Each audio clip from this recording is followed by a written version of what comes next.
2023 সালের 20 নভেম্বর লোহিত সাগরে চলন্ত একটি কার্গো জাহাজ ম্যাজিক সিজে নাটকীয় কপ্টার রেড চালায় হুতি যোদ্ধারা। গাজায় ফিলিস্তিনিদের ওপর ইসরায়েলি আগ্রাসনের প্রতিবাদে শুরু হয় তাদের এই সমুদ্রপথের লড়াই। হুতি নেতা আব্দুল মালেক আল হুতির হুঁশিয়ারি ছিল স্পষ্ট, লোহিত সাগরে যে কোনো ইসরায়েলি জাহাজ হবে তাদের লক্ষ্যবস্তু। লোহিত সাগর এবং বাব আল মান্দাব প্রণালীতে আমাদের চোখ খোলা আছে। ইসরায়েলি যে কোনো জাহাজের সন্ধানে আমরা সদা তৎপর।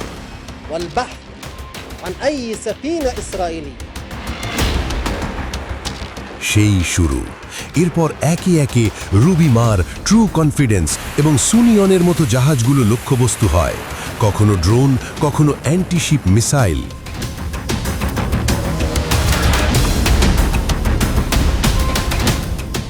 সমুদ্রের মাঝেই পুড়তে দেখা যায় একের পর এক বাণিজ্যিক জাহাজ। হুতিদের এই বেপরোয়া আচরণ দমনে 2024 সালের জানুয়ারিতে আসরে নামে মার্কিন নেতৃত্বাধীন জোট। ইউএস সেন্ট্রাল কমান্ডের নেতৃত্বে ইয়েমেনের হোদেইদাহ বন্দরে শুরু হয় বিমান হামলা, কিন্তু তাতেও থামানো যায়নি গোষ্ঠীটিকে। 2024 সালের জুলাই মাসে প্রথমবারের মতো একটি হুতি ড্রোন সরাসরি আঘাত হানে ইসরায়েলের প্রাণকেন্দ্র তেল আবিবে, যাতে প্রাণ হারান একজন। প্রতিশোধ নিতে দেরি করেনি ইসরায়েলও। ইয়েমেনের হোদেইদাহ বন্দরের তেল স্থাপনায় বিমান হামলা চালায় আইডিএফ। আকাশ জুড়ে দেখা যায় আগুনের লেলিহান শিখা। সংঘাতের পারদ যখন চরমে, তখন 2025 সালের মে মাসে ওমানের মধ্যস্থতায় আসে এক নাটকীয় মোড়। যুক্তরাষ্ট্র এবং হুতিদের মধ্যে একটি যুদ্ধবিরতি চুক্তি স্বাক্ষরিত হয়, যেখানে লোহিত সাগরে জাহাজ চলাচল স্বাভাবিক রাখার প্রতিশ্রুতি দেওয়া হয়।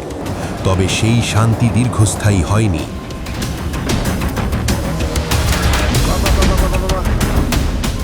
2025 সালের জুলাই মাস থেকে আবারও শুরু হয় হামলা। ম্যাজিক সিজ এবং ইটার্নিটি সি নামক দুটি জাহাজ ডুবিয়ে দেওয়ার দাবি করে হুতিরা। পাল্টা হামলায় ইসরায়েল ইয়েমেনের সানা বিমানবন্দর এবং গুরুত্বপূর্ণ জ্বালানি ডিপো গুড়িয়ে দেয়। এমনকি হুতি সরকারের প্রধানমন্ত্রী ও বেশ কয়েকজন মন্ত্রী ইসরায়েলি হামলায় নিহত হওয়ার খবরও পাওয়া যায়।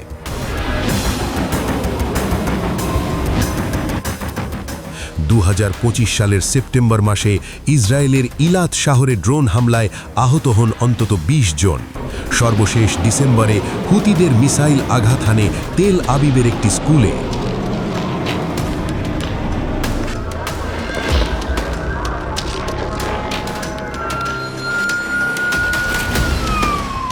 থেমে নেই পাল্টা আক্রমণও।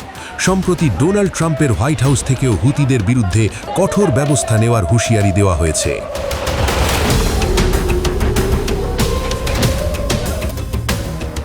গাজা যুদ্ধকে কেন্দ্র করে শুরু হওয়া এই সংঘাত এখন আর কেবল ফিলিস্তিন সীমান্তে সীমাবদ্ধ নেই।